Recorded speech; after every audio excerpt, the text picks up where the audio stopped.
여러분 안녕하십니까? 오늘도 참으로 좋은 날입니다. 하나님께서 여러분의 소원에 응답해 주시기 바랍니다. 저는 오늘 여러분과 함께 골로새서 2장 8절로 15절의 말씀을 가지고 여호와의 전쟁이라는 제목으로 은혜를 나누고자 합니다. 오늘날 수많은 성도들이 예수님을 믿는다고 하면서도 인간의 수단과 방법과 노력으로 승리를 얻으려고 몸부림치고 있습니다. 이 때문에 참으로 승리하는 삶을 살지 못하고 늘 패배하고 있는 것입니다. 그런데 성경은 전쟁은 여호와의 것이며 여호와께서 우리를 위하여 싸우신다고 말씀하셨습니다. 이러므로 우리는 하나님께서 우리를 위해 오늘 또 친히 싸우신다는 것을 분명히 알아야 합니다. 우리가 이 사실을 분명히 알아야 우리에게 어려움이 다가왔을 때 하나님을 전폭적으로 의지함으로 승리할 수 있는 것입니다. 이러므로 저는 오늘 여러분에게 우리를 위해 싸우시는 여호와에 관해 말씀해 드리고자 합니다. 첫째로 여호와 하나님께서는 우리를 위하여 싸우시는 분이십니다. 하나님께서는 모세를 통해 430년 동안 애굽에서 종살이하던 이스라엘 백성을 구출하셨습니다. 300만 이스라엘 백성이 모세의 인도를 따라 애굽에서 나와 홍해 앞에 이르렀을 때 바로가 대군대를 거느리고 다시 이스라엘 백성들을 잡기 위해 질풍노도와 같이 달려오고 있었습니다. 이스라엘 백성들의 갈 길이 막연했습니다. 그러자 그들은 모세를 향해 애굽에 매장지가 없어 당신이 우리를 이끌어내어 이 광야에서 죽게 하느뇨, 어찌하여 당신이 우리를 애굽에서 이끌어내어 이같이 하느냐 하고 원망하고 탄식하였습니다. 그럴 때 모세는 담대히 하나님의 계시를 증거했습니다. 너희는 두려워 말고 가만히 서서 여호와께서 오늘날 너희를 위하여 행하시는 구원을 보라. 너희가 오늘 본 애굽 사람을 또다시는 영원히 보지 못하리라. 여호와께서 너희를 위하여 싸우시리니 너희는 가만히 있을지니라. 이후 하나님께서는 구름 기둥을 이스라엘 백성과 애굽 군대 사이에 두셨습니다. 그러자 애굽 군대 쪽에는 흑암이 있고 이스라엘 백성 쪽에는 광명이 있어 밤새도록 애굽의 군대가 움직이지 못했습니다. 이런 상황에서 모세가 바다를 향해 지팡이를 내어매니 홍해는 둘로 갈라졌고 갈라진 곳에는 큰 길이 나타났습니다.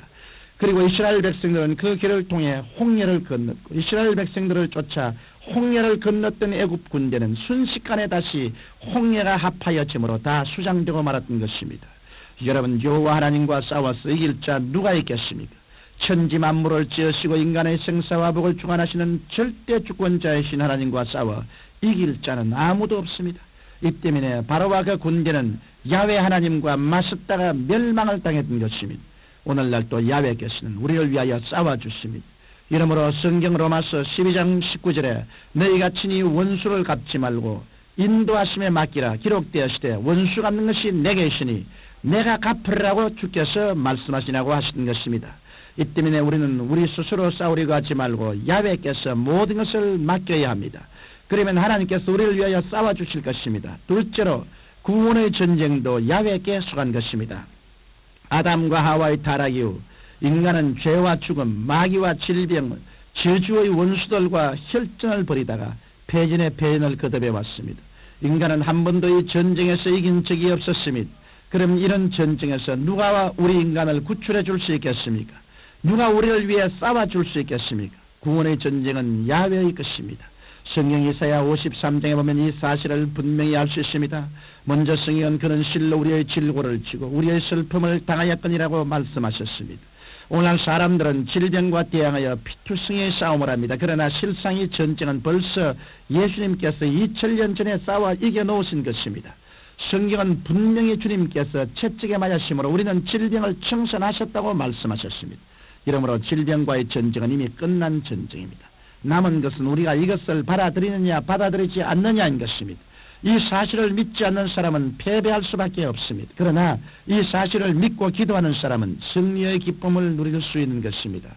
또한 죄악과의 전쟁도 마찬가지입니다. 성경은 그가 찔리면 우리의 허물을 인하며 그가 상하면 우리의 죄악을 인함이라고 말씀하셨습니다. 이러므로 죄악과의 싸움도 이미 끝난 싸움입니다. 예수님께서는 우리의 과거, 현재, 미래의 죄를 청산하시기 위해 십자가에 6시간 동안 고통당하셨습니다. 주님께서는 십자가에서 물과 피를 다 쏟으시면서 격전에 격전을 치르신 것입니다. 그리고 내가 다 이루었다고 하신 그 순간 죄악과의 전쟁은 주님의 승리로 끝난 것입니다. 이러므로 예수 안에 들어오면 죄악으로부터의 자유가 있는 것입니다. 나아가서 저주와 가난의 전쟁도 이미 2000년 전에 그리스도의 승리로 끝난 전쟁입니다. 오늘날 사람들은 저주를 없애고 평화를 이루며 가난을 녹색혁명으로 없애려고 인간적인 방법으로 무진열을 쓰지만 이에 대한 승리는 예수님께서 이미 마련하신 것입니다. 성경은 이에 대해 그가 징계를 받음으로 우리가 평화를 누리라고 분명히 말씀하고 있습니다. 마지막으로 죽음과 음부의 전쟁도 이미 끝났습니다. 예수님께서 십자가에서 죽으시고 무덤에 들어가신 후 사흘 동안 사망과 음부와 싸우셨습니다. 그리고 사망과 음부를 완전히 이기시고 영광스럽게 부활하셨습니다. 이와 같이 우리 인류가 안고 있는 가장 커다란 문제인 죽음을 철폐하신 주님께서는 이를 통해 우리의 영원한 구주가 되신 것입니다. 이처럼 죄와 질병과 저주와 죽음의 전쟁은 야훼께 속한 전쟁이요 이미 다 이겨놓으신 전쟁인 것입니다. 셋째로 이제 다 이겨놓은 전쟁의 열매를 얻어 누릴 수 있는 길에 대해 말씀해 드리겠습니다. 예수님께서 이미 구원의 전쟁에서 승리하셨으므로 우리에게 남은 것은 전쟁이 아니라 믿음과 순종의 문제입니다. 우리의 싸움은 원수가 아니라 바로 우리 속에 있는 불신앙과 불순종인 것입니다. 이스라엘 백성이 여호수아를 따라 여리고성 근처까지 이르렀을 때 여리고성의 싸움은 이미 끝나 있었습니다. 왜냐하면 하나님께서는 이미 여리고성을 이스라엘 백성에게 넘겨주셨기 때문입니다. 문제는 이스라엘 백성이 사실을 믿고 순종하느냐 하지 않느냐는 것만 남아 있었을 뿐인 것입니다. 이 때문에 하나님께서 이스라엘 백성에게 하루에 한 바퀴씩 돌고 일회째 되는 날에는 7바퀴를 돌되 7바퀴를 돌고 난 후 제사장은 나팔을 불고 백성들은 고함을 치라고 명령하신 것입니다. 이 명령을 이스라엘 백성들이 그대로 믿고 순종하였기 때문에 철벽 여리고성은 무너져 내리고 말았던 것입니다. 오늘날도 구원의 전쟁은 이미 끝났지만 우리의 믿음과 순종을 시험해 보시기 위해 하나님께서는 우리에게 문제 여리고성 돌기를 명하실 때가 있는 것입니다. 그럴 때 우리가 믿음을 갖고 기도하며 순종하면 문제 여리고성은 무너지고 마는 것입니다. 성경 히브리서 3장 18절로 19절에 또 하나님이 누구에게 맹세하사 그의 안식에 들어오지 못하리라 하셨느뇨 곧 순종치 아니한 자에게 아니냐 이러보건대 저희가 믿지 아니함으로 능히 들어가지 못한 것이라고 말씀하셨습니다. 하나님께서는 이스라엘을 위해 젖과 꿀이 흐르는 가나안 땅을 예비하셨습니다. 그러나 이스라엘 백성이 이를 믿지 아니하고 불순종함으로 가나안에 들어가지 못했던 것입니다. 그들 가운데 믿음과 순종의 사람 요수아와 갈렙만이 들어갈 수 있었습니다. 사랑하는 청취자 여러분, 예수 그리스도의 십자가는 역사 이후 최대의 격전장이요 예수님의 부활은 영원한 승리의 표상입니다. 우리는 이미 끝난 전쟁의 시대에 살고 있습니다. 우리에게는 오직 믿음과 순종에 이르는 연단의 싸움만이 있을 뿐입니다.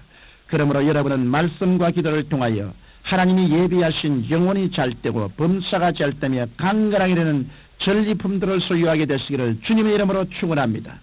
만군의 야훼 우리 아버지 하나님, 모든 성도들이 예수 그리스도 안에서 이미 다 이루어 놓으신 은총을 믿음과 순종으로 받아들이게 하여 주옵소서. 예수님 이름으로 기도합니다. 아멘.